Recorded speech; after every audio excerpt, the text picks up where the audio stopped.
Hello, so my name's Sandra Campbell. I'm one of the Biomedical Sciences tutors here at St John's College. And I'm going to chat with you today about why we interview and what we're looking for. And so first of all, if we think about why we interview, so if we take last year, which was the 2020 interview period in December, we had 550 applicants for 48 places. And so that means that we have lots of highly qualified candidates for a very small number of places. And so therefore we have to use criteria other than the BMAT score or the school grades to try and identify those people who are most likely to thrive here in Oxford. And so what we're trying to do is we're trying to capture additional information that we don't already have on your UCAS form. So typically we might ask questions on the personal statement to assess maybe the areas of science that you're interested in. And that would be us looking for intellectual curiosity and enthusiasm for the course. We then typically present you with some puzzles, often pictures or graphs. And here we're trying to look at reasoning, we're trying to look at problem solving ability, and we're trying to see whether you actually express your ideas clearly and effectively. And then as part of the puzzles, we often give some feed-in information that you then have to use. And there we're testing your ability to listen and use the information that we give you. And then at the end of the puzzles, we'll often ask you about some of your own ideas or some of your own proposals based on the information that was in the puzzles.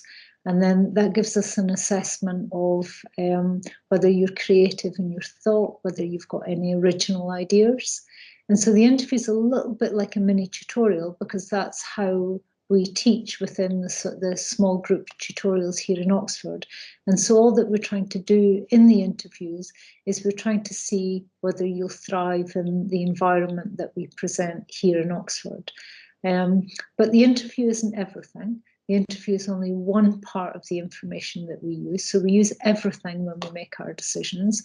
We use your personal statement, we use your BMAT test, we use information from your school, so your reference, we use your predicted grades, we use your past school performance, we think about how well you've done for the school that you've gone to, and then we also look at the interview scores.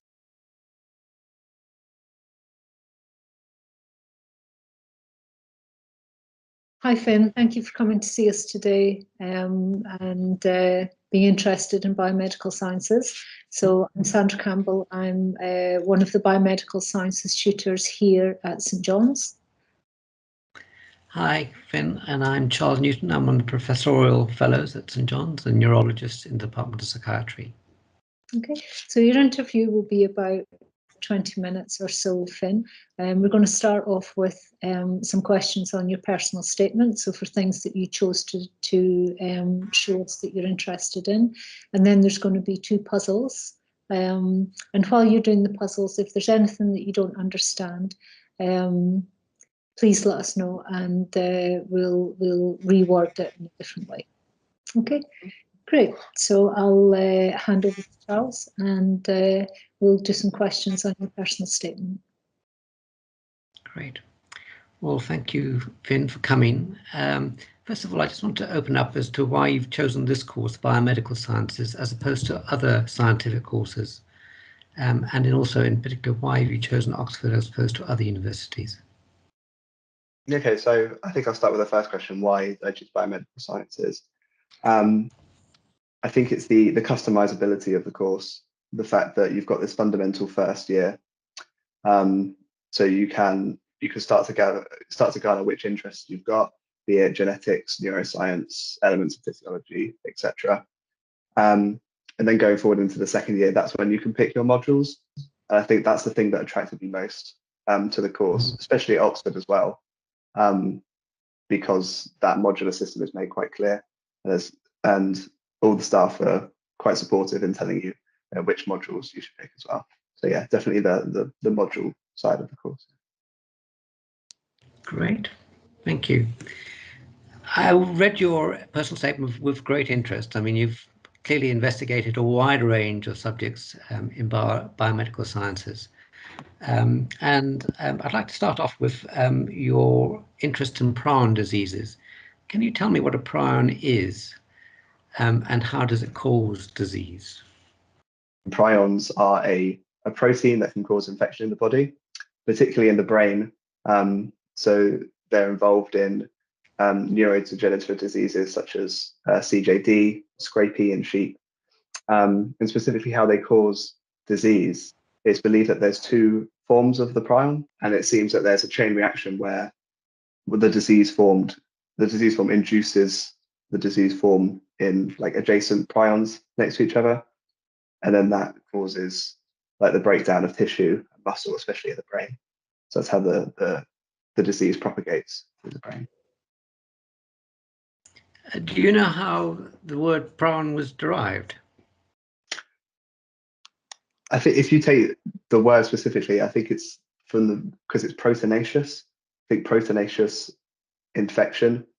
Then that's how if you kind of combine the two words together, you get the prion. Correct.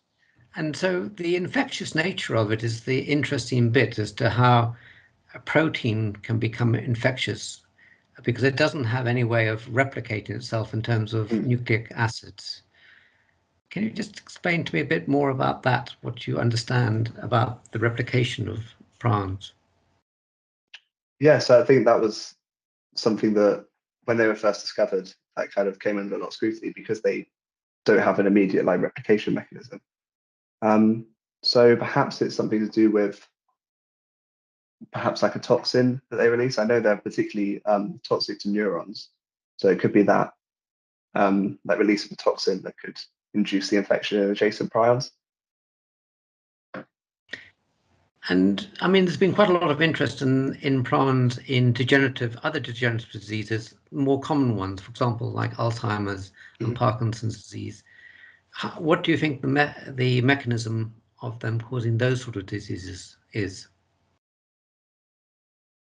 So I think it's a very similar mechanism in the way that the spread of the infection throughout the brain, it causes like a spongy appearance in the brain, and you can see physical pores in the brain that correspond to the common symptoms like a lack of mental acuity.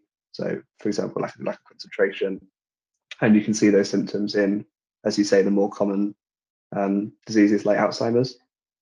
So I think it's a very similar mechanism across the board. Do you know what the protein that is specifically involved in Alzheimer's is? No, I'm not. I don't think I've come across the name of it. Okay. Do you think prions would be a good vehicle for biological warfare? Because they cause death, 100% fatality in most of the diseases they cause. I think the issue with that, with using prions in biological warfare, is they've got a very long incubation period. If you think of biological weapons such as nerve agents, for example, you get quite severe symptoms with nerve agents quite quickly, in like a matter of minutes, a matter of hours. With prions, if you look at patients with Alzheimer's, it's a matter of years, decades, and we're not exactly sure when Alzheimer's starts appearing in the brain, but it could be decades before the symptoms start to really take effect. So I don't think they could have like a very prominent effect in biological warfare for that reason. Yes, I agree with you. The other interesting area that you mentioned in your first statement was the connectome. Can you just tell me what the connectome is? Yes, I think it's the development of the connectome. It's using especially computer modeling to model the entire brain and all of the connections between the neurons in the brain. And you see that in projects such as the Human Brain Project. And it's definitely being used, and it will be used going forward to perhaps model effects that certain diseases can have on the brain. And it's just to understand the relationship across the brain between different brain regions, between different neurons specifically. So it's like a new model that's emerging using computing. Is it just a computer model, or is there more substance to it? I think there could be, you could analyze, like use experiments, use physical experiments to look at the relationship between neurons. I think at least a large part of the reading I've been doing is looking into the computational side of it, the mathematical modeling as well. But I'm sure it does have a basis in the physical brain modeling as well. Thank you. And I mean, one of the other things that you also mentioned that you were interested, that you attended a lecture on schizophrenia and psychosis. How does the connectome influence our understanding of, say, schizophrenia? Well, with a disease so complex as schizophrenia, it's quite easy to believe that it's caused by different regions of the brain having certain problems affecting with them. So the connectome can definitely look at those relationships between the regions and understand the bigger picture of schizophrenia. We've already got quite a good analysis of the cellular level of it. But I think, especially when you're looking at human disease, it's good to understand the cellular level and then building up to like the whole organ level. So I think that's where the connectome can particularly come in useful, because we need that fundamental understanding of the whole organ to start looking at illnesses like that. Great. Thank you very much. I'll hand you back to Sandra now. Great. Okay, Finn, so we're going to show you a picture now. Right. Can you confirm that you can see a picture of two young boys on the screen? Yeah. Yeah, fine. And can you read the words that are on the bottom of that picture? Yes, yeah. Yeah, and what do you think? What do you think discordant monozygotic twins? What do you think that means? Well, if you take the two words separately, so monozygotic, I suppose that means having twins originating from the fertilization of a single egg and that splitting into two zygotes, perhaps. Discordant, perhaps that means like looking at the word like maybe branching off of something, so branching off of certain aspects in like the phenotype, perhaps. I'm not sure about that one in particular. Okay, so if we were looking at the phenotype of these two boys, do you think that they're similar? Yeah, they are. I mean, look at the picture. They're similar in certain aspects, but I wouldn't say they're identical. There definitely does seem to be differences in the phenotype. Okay, and what would their genetic material be like?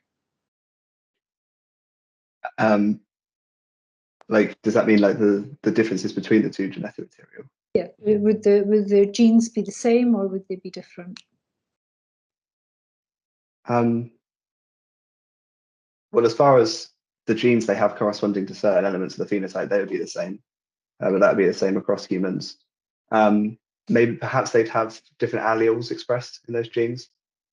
So if these two boys are monozygotic twins, what would be the difference between, say, monozygotic twins and dizygotic twins? Yeah, so dizygotic would be, there would be two zygotes produced. So maybe the splitting would come before. So perhaps like going back to the thing about the alleles, maybe that they've got the same alleles because they're monozygotic. Okay, so if we say that monozygotic twins have identical genetic material, okay, and dizygotic twins would just be like brothers. You know, they would be similar because they're from the same family, but they wouldn't have the same genetic material. And so if I showed you this picture and said that these were two identical twins, what strikes you about the picture? The first thing that's immediately striking is their differences in height, assuming that that's not manipulated by the taking of the picture, and it is their physical differences in height. I guess there's something to say about the behavioural aspects of them. The twin on the left, he definitely seems much more happier than the twin on the right. So yeah, those are two ones that particularly stand out. Okay, so if we go for the differences in height, why do you think that two boys this age, I think they're probably about maybe 1.5, 2 years old.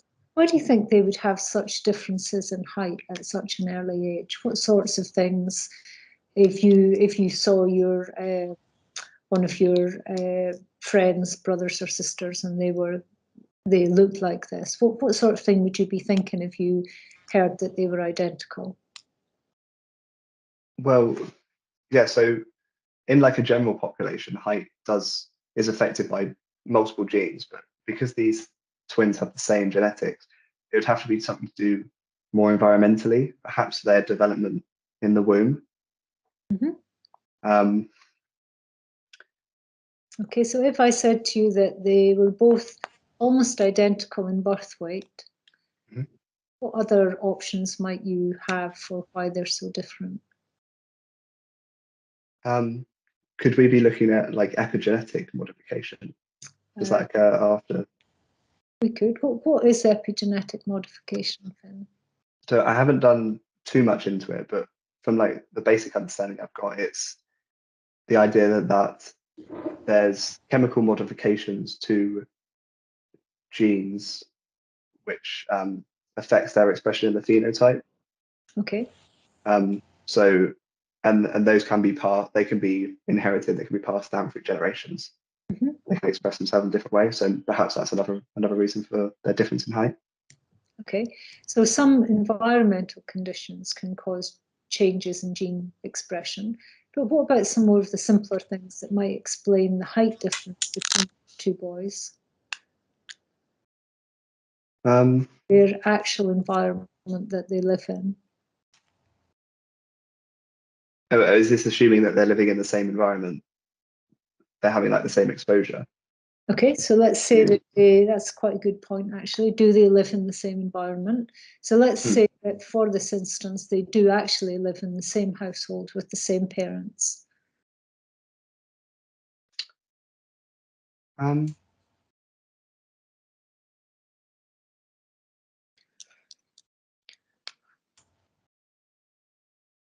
I'm not 100% sure, because I would feel like there'd need to be quite a significant change in their environments to have a difference in height. So yeah, I'm struggling to see what would there be sort of like difference. Okay, what have I said to you? One of them was quite a picky eater. Oh, of course, yeah, because like food and diet, especially at an early age, it like affects development quite severely. So yeah, that's definitely one of them I missed out. The one with being a picky eater, they could be eating foods that haven't got much nutritional benefit, as opposed to the other twin who's less of a picky eater with a more balanced diet, especially for growth as well. So yeah, that's definitely that one. Okay, but what if I said to you that actually both twins eat pretty much the same diet? What else might you think? Perhaps differences in exercise, in activity. Okay, yeah, so that might be something. That could have an effect on height. And one last thing, if one child was, say, stunted in growth in comparison to the other child, what might you think could cause a stunt in growth in one child but not the other, even if they were just, friends and didn't have the same genes? There's certain, if they didn't have the same genes, there's certain conditions that can stunt growth. Okay. For example, dwarfism, or perhaps something less significant on the effect of growth, but it can still cause them to different height. Yeah. I mean, one of them could have just been ill, couldn't they? Had an infection, or had kind of prolonged condition that affected their height. Good. Why do you think that experimenters are particularly interested in experiments with discordant monozygotic twins? I think it's because a lot of our knowledge of how our phenotypes are expressed and how we appear is based on genetics. So if you look at monozygotic twins with the same genetics, you're then assured that any differences they have are not based on genetic factors. They're based on environmental factors, for example, like the ones we talked about. So it provides like a more direct route to studying those aspects. Okay, and if you wanted to use twins like this to ask specific questions about the environment, how would you go about planning that sort of experiment? What sort of data would you like to see? I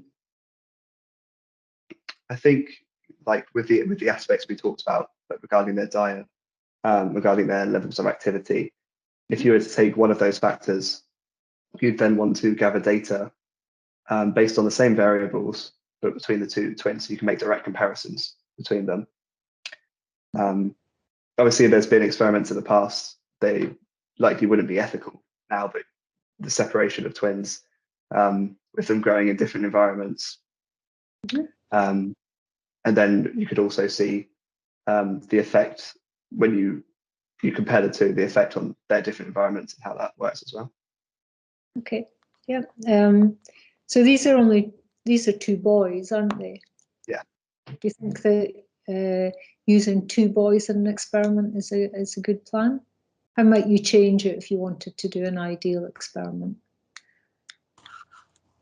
Yeah, you could use one boy and a girl, just because there may be differences with like sex linked stuff like that. Yeah, they wouldn't be monozygotic twins then, though, would they? Oh no, of course no. But we could use twins though, just because then they're brothers and sisters, same age. But probably would be good to have some girls in the study, wouldn't it? Yeah, just to. Yeah. I guess because they would, like, boys and girls may have different approaches to like different factors as well. So you could look at it like that. Great. Okay. Thanks very much. I'm going to hand you over to Charles now. I'll just stop sharing this picture.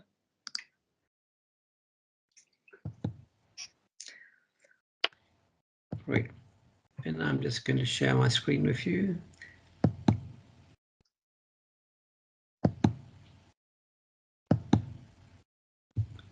Can you just confirm that you can see the diagram, Finn? Yeah, that's up there. Okay.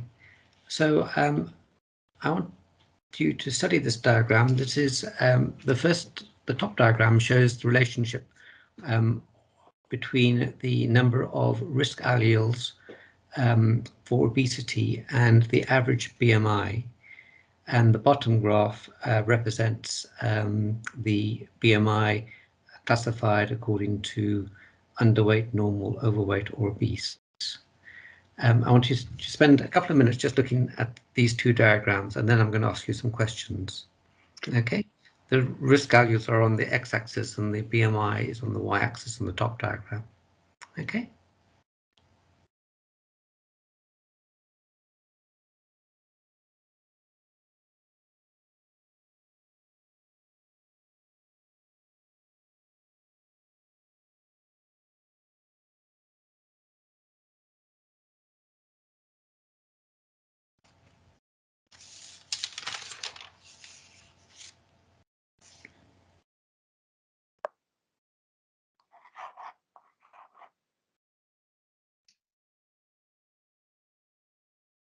Tell me when you're ready. Okay, yeah, I think I've got an understanding. Okay, great. So the first question I want you to ask you is, what do you think is the overall conclusion from the top diagram, from the top graph? So it looks like the more risk alleles you have, the regarding weight, the greater your average BMI would be, just based on comparing the two. Okay. And what does the diamonds and the bars represent in the diagram? Is this on the orange line? Yeah. Yeah, so the that diamonds. so that would be it could be like standard deviation or variance, which is like a common of the average BMI. So based on the number of individuals, there would be like a deviation between them based on like how you calculated it. Okay, good. And the line, what does that represent? That would be the trend of the average BMI based on how many risk alleles. Because obviously you can only have a whole number of risk alleles. So that's just like a line of best fit, drawn through the points. Right. Okay. Okay. Good. And the bars, the blue bars on the diagram. So that's within the sample of however many people were studied. That's how many have a certain amount of risk alleles weighted against. Would you do like a weighting based on how many people were in the study as well within each group? Well, the weighted, what do you think the weighted could be? I mean, you're right. The bars represent the frequency of the number of people with each of those, say, 8 risk alleles. What do you think? What would you weight it for? I haven't really come across like weighting when it comes to like producing experiments and graphs, but maybe it's based on how many people are in each sample. For example, how many people with 8 risk alleles, how many people with 7, how many people with 6, and then you would produce like a baseline number of people, so you could compare them more easily. That's how the weighting works. Yeah, I could see where you're going with this, but in fact, I mean, in this particular study, they weighted according to the effect of the number of alleles on the effect size on the BMI. Okay. Which they used to weight. So, why would you have to be careful about the interpretation of this graph? I think because it's quite easy to assume that the number of risk alleles directly correlates to the BMI, and that's the only variable. That's the only factor that changes BMI. Obviously, there's the risk alleles is the genetic aspect, but there's many environmental aspects, such as diet, such as levels of exercise, that will affect BMI as well. So it can be very dangerous just to draw direct conclusions from just the two. Right. And what do you think the limitations of the study are? Well,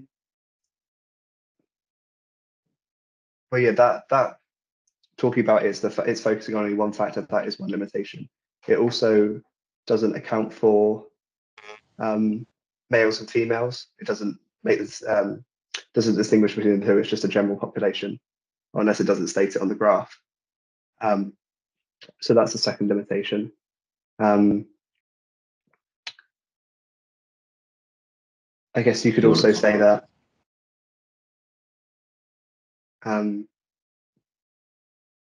it's with you've got less than 3 and more than 13. That's like a whole group. You can have 3, 2, 1, or 0, and 13 upwards of however many. So you can't really correlate that to just the single alleles between 4 and 12. And do you want to comment on the range of the BMI in the experiment? Yeah, so we're looking between just over 27 and around 25. So I would assume that there's a much greater range of BMI within the population. It doesn't account for any of those individuals as well. So it's a very small range of BMI. Okay. So how would you redesign the experiment? What would you want to do? I think it could be that you would calculate someone's BMI in a different way, and then look at how many risk alleles they have, because then you could gain a greater range of BMI. and then you could do it that way. So you could then have a look at how many alleles they have, as opposed to what they could have done. They could have studied the number of risk alleles to fit their range of risk alleles and then looked at the BMI, which could be quite like counterintuitive. Okay. Okay. Thank you very much. I'll hand you back to Sandra. Let me just stop sharing the screen.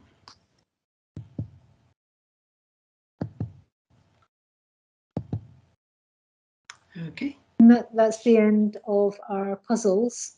Thank you very much for coming to see us. Do you have any questions for us? You don't have to, and it's not part of the scored interview. But if there's anything that the student helpers haven't been able to answer for you, then we'd be happy to do it now. No, I don't think I've got everything. I think everything's been pretty well explained. So great.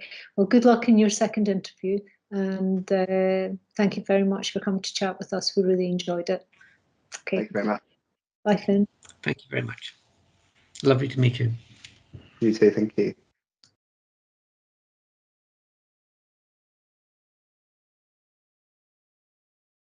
So let's have a chat about how Finn's done in his interview. Will we start off the personal statement and how you think he did on the questions that you gave him? Yes. I mean, I was impressed by when reading his personal statement because of the variety of topics that he had chosen. But I was disappointed with the depth of knowledge of the topics that he had chosen, that he mentioned in his personal statement. And so when I started to probe him a bit more depth, I felt that he hadn't done a lot of reading and understanding about the concepts behind the areas that he mentioned in his personal statement. What did you think, Sandra? Yeah, I would agree with you, Charles. The topics that you chose, prion disease, Alzheimer's disease, connectome, schizophrenia, were four things that were actually listed in his personal statement. And so these were things that he had chosen and said to us that he was happy to receive questions on. And therefore, I think the questions that we asked were actually fair. And so I think if we were going to give any advice for future students, then one of the things we'd say is that if you do put things in your personal statement, that you should do a little bit of research in advance of coming to the interview, so that you can answer just a few minutes on each one. Absolutely, I agree. Great. What did you think about how did he do on your question? Yeah, so when I showed him the question and he worked through methodically what monozygotic discordant twins were, even though I don't think he recognised the words. So I thought that was good that he worked through that and he didn't panic. He quickly got the difference in height between the twins, and he did very quickly talk about differences in wound development between the two boys. I fed in some information so that to push him down a different route when I said that they were both born, the same birth weight. He did talk about things like epigenetic changes, but I was kind of expecting more things like, food, diet, illness, maybe bullying between the boys, with food intake, that sort of thing, some of the more common things. He did ask quite an interesting question about whether they were both brought up in the same environment, which I thought was quite a good observation. I would have liked him to take that a little bit further by saying that twins born in genetically identical twins who are reared in different environmental circumstances can have very different outcomes. And then I think one piece of advice I would say is that I did actually feed in information to Finn throughout the problem about food, about diet, about chronic illnesses, and he didn't actually use the information that I was giving to him about the sorts of answers that I would like. And so if I was going to give some advice to some candidates going forward, what I would say is, if your interviewer is giving you information, they're giving you information for a reason. In the future experiments question, what I was expecting there was an increase in sample size to look at, for example, monozygotic female twins, to look at maybe brother and sister pairings, to look at different ages across the lifespan of the kids, and perhaps looking at different geographical elements. And so I thought that he hadn't used some of the information that he might have brought in earlier about the different environments the boys had been brought up in. I thought he hadn't used that as he went forward. But overall, I thought that he had a good grasp of the question. I thought he understood the sorts of things that I was trying to ask, and I felt he was just a little bit nervous and quick with some of his answers without stopping to think about what it was that we were really looking for. How do you think he did on the question? How did you on your question? On your one. On my question. So I agree. Well, I think also he was very methodical in my question. He got the main components of the top graph out well. He was able to describe the mean and standard deviation of the bars. He knew what the line was, although it is actually a regression line. He knew that the bars, the blue bars, were frequencies, and the distribution was in sort of normal distribution. What was disappointing was that he didn't recognize that the BMI was a very limited range. And the reason that this was disappointing was that information was held in the second graph. And so for other candidates, I think what is important is that if you are presented with two pieces of information, you must use both pieces of information because they're there for a reason. And you must utilize them to connect the two facets together. By not incorporating the extended range of the BMI to underweight, obese people means that you have a very limited interpretation of that data. And that then also limited his possibilities of suggesting further studies to be undertaken to try and understand the relationship between at-risk alleles and BMI. I did think, for example, that he had a good guess at what weighting of the alleles was, although it wasn't correct in this context. It was a very plausible answer, so I felt that he was thinking on his feet. Yeah, no, I'd agree with you. And I would say to candidates at the start, when you're given a few minutes to look at the graphs, make sure you look at both, and keep in mind why two sets of information are there. Even questions are only being asked about one of them, because the second graph is not there as a mistake. But I mean, overall, I think that he did very well. I think that there are things within the interview that candidates watching this could pick up and help them prepare for the remote interview.